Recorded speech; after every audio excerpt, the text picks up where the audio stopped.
நம்ம சேனலை சப்ஸ்கிரைப் பண்ணாதவங்க சப்ஸ்கிரைப் பண்ணுங்கள். கூடவே பெல் ஐக்கானை கிளிக் பண்ணிங்கன்னா நாங்கள் அப்லோட் பண்ணுற வீடியோவை நீங்கள் உடனுக்குடன் பார்க்கலாம். அன்றைக்கி செய்ய போகிறது சுரைக்காய் தயிர் பச்சடி. சுரைக்காயில் வந்து நிறைய விட்டமின் சி இருக்குது, பொட்டாசியம் இருக்குது. அது இல்லாமல் நீர்ச்சத்து நிறைந்த காய் இது. இதை வந்து சம்மர் டைமில் நம்ம அடிக்கடி எடுத்துக்கலாம். ஒரு டயட்டில் யாராவது இருக்கிறீங்கன்னா இதை வந்து சுரைக்காய் தயிர் பச்சடி மட்டும் நீங்கள் தனியாக எடுத்துக்கலாம். இது வந்து ஒரு வேளைக்கு லஞ்சாக எடுத்துக்கலாம். நம்ம நைட்டு வந்து எடுக்க வேண்டாம், டைஜஷன் ஆகாது. இது வந்து சம்மர், அதாவது லஞ்சுக்கு வந்து நம்ம 2 ரொட்டியோடு எடுத்துக்கலாம். நான் இந்த வீடியோவில் எப்படி செய்கிறதுன்னு சொல்கிறேன், வாங்க பார்க்கலாம். நம்ம இன்றைக்கி சுரைக்காய் தயிர் பச்சடி செய்ய போகிறோம். இது வந்து சம்மர் ஸ்பெஷல். சுரைக்காய் வந்து நான் வந்து ஒரு 150 கிராம்ஸ் எடுத்து இப்போ நீட்ட வாக்கில் கட் பண்ணி இதை வந்து உப்பு போட்டு நான் வச்சுருக்கேன். ஒரே ஒரு பெரிய வெங்காயம், கருவேப்பிலை கொஞ்சமாக கொத்தமல்லி, 2 பச்சை மிளகாய் எடுத்துருக்கேன். தேவைன்னா உங்களுக்கு காரம் வேணும் அப்படின்னா இன்னொரு பச்சை மிளகாய் ஆட் பண்ணிக்கலாம். தாளிக்கிறதுக்கு கடுகு, எண்ணெய், தயிர் வந்து நம்ம ஆற வச்சுட்டு நம்ம கடைசியாக ஊற்றணும். எவ்வளோ தேவையோ பார்த்துட்டு ஊற்றிக்கலாம். தேவையான அளவு உப்பு. கடாய் நல்லா காஞ்சிருச்சு. இப்போ நம்ம எண்ணெய் ஊற்றிக்கலாம்.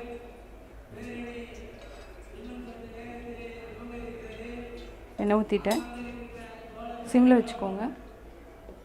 இப்போ கடுகு போட்டு தாளிச்சிக்கலாம்.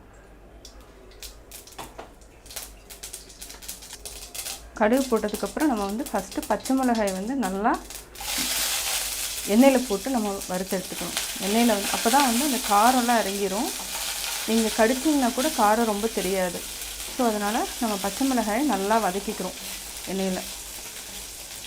ஏன்னா இது வந்து தயிர் பச்சடிங்கிறதுனால நம்ம வந்து நல்லா எண்ணெயில் வதக்கிட்டோன்னா இந்த காரம் ரொம்ப தெரியாது. இந்த காரம் எல்லாம் அந்த சுரைக்காயில் வந்து ஏறிடும். இப்போ வந்து கருவேப்பிலையும் வெங்காயம்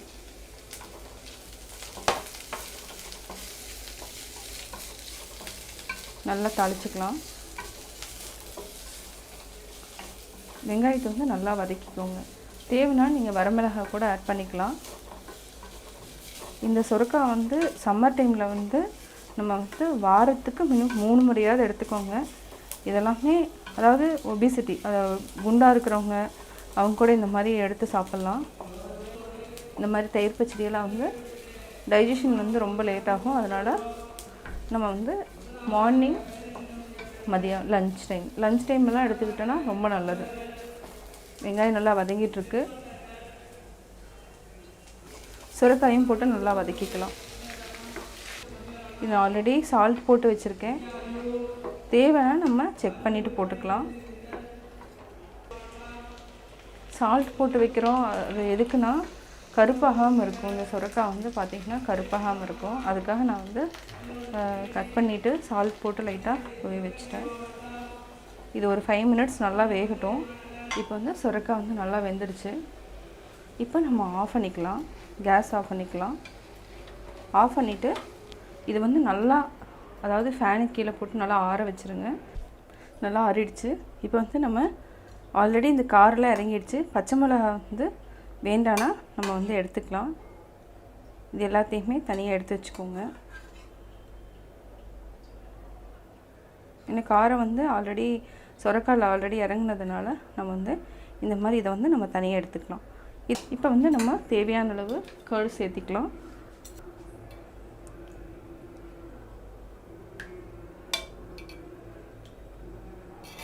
நல்லா மிக்ஸ் பண்ணி பாருங்கள், உங்களுக்கே தெரியும். இது வந்து என்னன்னா நீங்கள் சம்மர் ஸ்பெஷல், அதே மாதிரி உடம்புக்கு வந்து ரொம்ப நல்லது, குளிர்ச்சியை தரக்கூடியது. உடம்புக்கு உஷ்ணமாக இருந்துச்சுன்னா வெளியில் போயிட்டு வந்தீங்கன்னா கூட, ஏதாவது ட்ராவல் பண்ணிட்டு வந்தீங்கன்னா கூட இந்த மாதிரி நம்ம செஞ்சு சாப்பிட்டுக்கலாம்.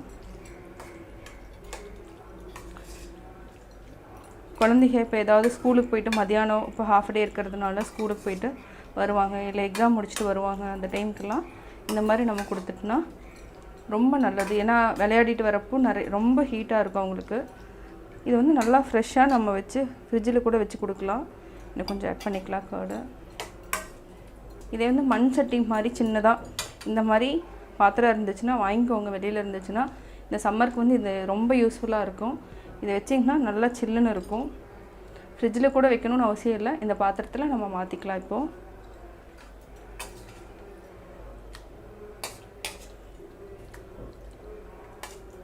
உப்பு வந்து நீங்கள் தேவைப்பட்டுச்சுன்னா உப்பும் நாங்கள் ஆட் பண்ணிக்கலாம். நம்ம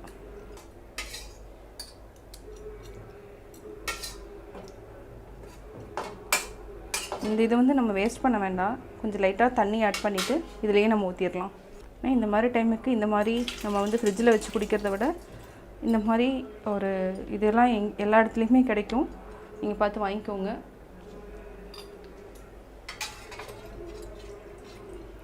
இப்போ இது நல்லா கலக்கிட்டு நம்ம வந்து இதில் ஊற்றிடலாம். ஒரு சிலர் வந்து கடைசியாக வேணால் தாளித்து போடுவாங்க. பட் நான் அது மாதிரி தாளிக்கல. இஞ்சி கூட போடலாம். ஆனால் வந்து சுரைக்காய்க்கு வந்து இஞ்சி அந்தளவுக்கு டேஸ்ட் கொடுக்காது, சாப்பிட மாட்டாங்க. ஸோ அதனால் நான் வந்து இஞ்சி போடலை. இப்போ நான் மாற்றிட்டேன். நான் இன்றைக்கி செய்ய போகிறது கம்மங்கூழ். கம்பு வந்து ரொம்ப முக்கியம் சம்மர் டைமில். இது வந்து சிறுதானிய வகைகளில் இதுவும் ஒன்று. இது வந்து உடல் உஷ்ணத்தை வந்து தணிக்கும். நான் வந்து என்ன பண்ணியிருக்கேன்னா, இந்த மாதிரி கம்பு மாவு பாக்கெட் வாங்கியிருக்கேன். இந்த பாக்கெட்லேருந்து 1 கப் எடுத்திருக்கேன். அதே மாதிரி மண் சட்டியில் தான் செய்ய போகிறேன். அதில் வந்து நீங்கள் கொஞ்சம் தண்ணி ஆட் பண்ணிவிட்டு, ஏன்னா கட்டி பிடிக்காமல் இருக்கிறதுக்காக நான் வந்து அதுலேயும் தண்ணி ஆட் பண்ணிவிட்டு இந்த கம்பு மாவையும் நான் கரைச்சி தான் செய்ய போகிறேன். இப்போ எப்படி செய்யறதுன்னு சொல்கிறேன், வாங்க பார்க்கலாம். நம்ம இன்றைக்கி கம்மங்கூழ் செய்ய போகிறோம். கம்மங்கூழ் செய்கிறதுக்கு தேவையான பொருட்கள்: கம்பு 1/2 கப் எடுத்து வச்சுருக்கேன்.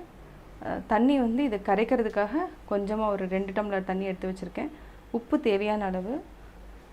தயிர் வந்து 1 கப் எடுத்திருக்கேன். பழைய சாதம், அதாவது பழைய சாதம்னா நம்ம கொஞ்சம் மீதி இருந்தாலும் ஓகே, இது இல்லைனாலும் ஓகே. இது வந்து என்னென்னா கட்டி பிடிக்காமல் கொஞ்சம் கெட்டியாக இருக்கிறதுக்காக நான் இந்த மாதிரி பழைய சாப்பாடு எடுத்து கொஞ்சமாக எடுத்து தண்ணியில் போட்டு ஊற வச்சுருக்கேன். 1 கப் கேர்டை வந்து நம்ம மோர் பண்ணிக்கலாம். வெங்காயம் வந்து கம்மங்கூழ் செஞ்சதுக்கப்புறம் நம்ம நல்லா ஆற வச்சுட்டு மோரை ஊற்றிட்டு அதுக்கப்புறம் வெங்காயம் போட்டுக்கலாம். இது ஒரு டேஸ்ட் நல்லாயிருக்கும். இப்போ எப்படி செய்கிறதுன்னு பார்க்கலாம். இப்போ நம்ம அதுக்குள்ளே இதை வந்து நம்ம மோர் பண்ணிக்கலாம். இது வந்து தயிர் ஒரு 1/2 டம்ளர் தண்ணி ஊற்றிருக்கேன் இதில். இதுக்கப்புறம் நம்ம தண்ணி வந்து எக்ஸ்ட்ரா ஆட் பண்ணிக்கலாம்.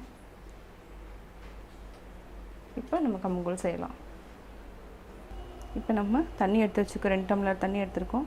இதில் 1 கப்பு கம்பு மாவு எடுத்துருக்கோம்.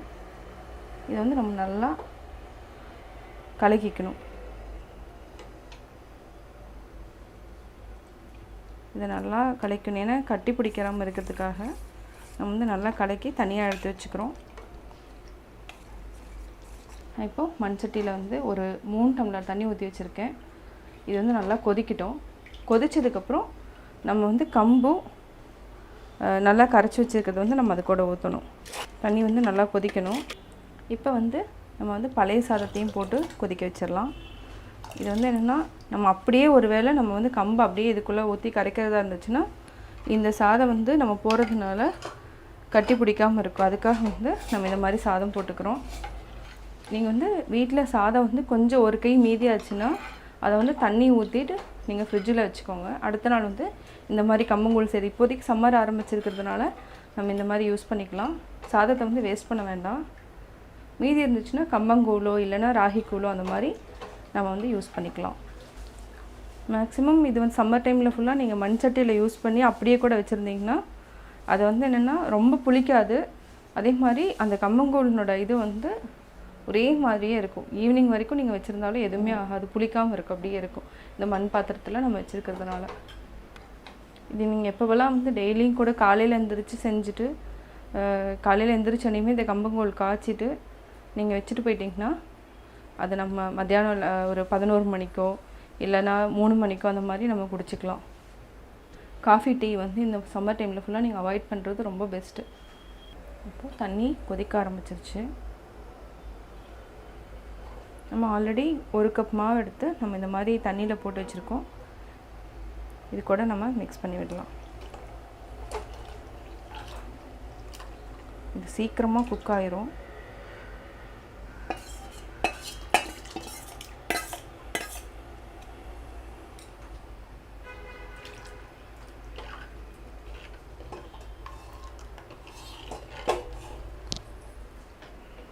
இப்போ ஒரு 5 மினிட் நீங்கள் சிம்மில் வச்சுக்கலாம். அது நம்மளுக்கே தெரியும், பார்த்தா கலர் மாறுறது நல்லா தெரியும். நம்ம தண்ணி எவ்வளோ ஊற்றிருந்தோம் அதே நீங்கள் பார்த்தீங்கன்னாவே உங்களுக்கு தெரியும். இந்த கம்மங்கூழ் வந்து நிறையா வரும். சிம்மில் வச்சுக்கோங்க. ஏன்னா இது வந்து என்னென்னா குயிக்காக வேகிறதுனால டக்குன்னு கட்டி பிடிச்சிரும். கம்பில் நம்ம வந்து அரை வாசியாக உடச்சி இது பண்ணாலும் மிக்சியில் ஒரு அடி அடிச்சுட்டு அதை நல்லா க்ளீன் பண்ணிவிட்டு கம்பு சாதம் பண்ணலாம். இது வந்து என்னென்னா கம்பை வந்து அதாவது நல்லா பொடி பண்ணியிருக்காங்க, கம்பு மாவு மாதிரி பண்ணியிருக்காங்க. அதனால் வந்து நம்ம கம்பு கூழ் பண்ணுறோம், கம்பு சாதமும் பண்ணலாம். அது குருணையாக இருக்கும். அந்த கம்பு சாதத்துக்கு வந்து குருணை மாதிரி இருக்கும். அதில் வந்து நீங்கள் குக்கரில் வச்சு அதையும் வேக வச்சுட்டு நம்ம கம்பங்கூழ் கூட பண்ணலாம். இது ஒரு டேஸ்ட்டு.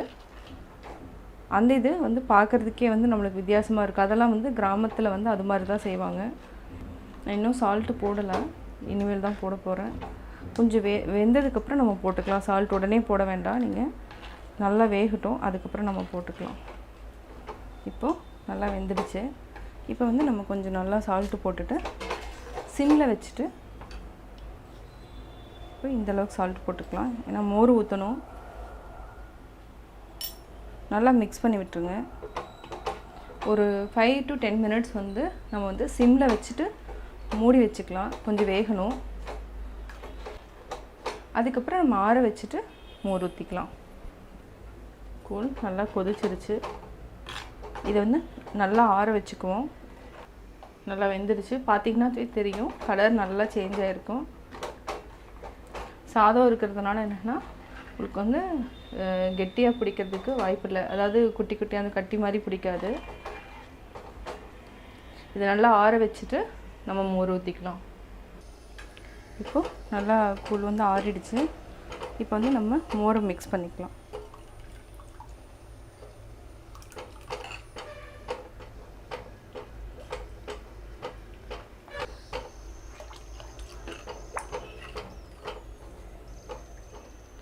நல்லா மிக்ஸ் பண்ணிகிட்டே இருங்க. இந்த கூழ் வந்து ஆறுனதுக்கப்புறம் கொஞ்சம் நல்லா கெட்டியாயிரும். அதனால் தண்ணி வந்து நிறைய ஆட் பண்ணிக்கலாம். மோர் வந்து நிறைய ஆட் பண்ணிக்கலாம். எல்லாமே ஆட் பண்ணிக்கலாம். உப்பு வந்து நம்ம ஆல்ரெடி போட்டோம், அதனால் போடணும்னு அவசியம் இல்லை. செக் பண்ணிவிட்டு தேவைன்னா போட்டுக்கோங்க. ஆனியன் வேணுன்னா அப்படியே ஆட் பண்ணிக்கலாம்.